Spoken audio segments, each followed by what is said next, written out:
Here we go, getting ready to put Margaret in the water for the first time after she's been repaired, restored. Let's go.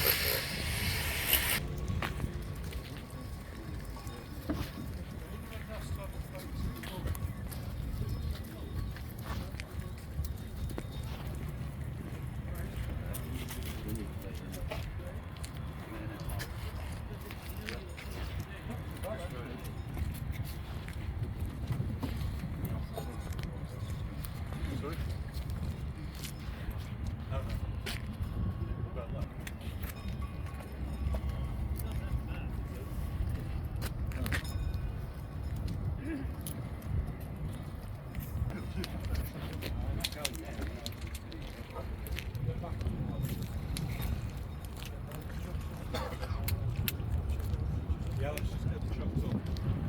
We don't need them anymore. We can just put them on there. Right, we're just going to... On the rope? Yeah.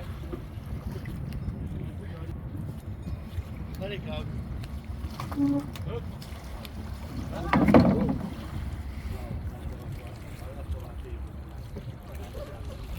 That's not going to go anywhere. It's fine.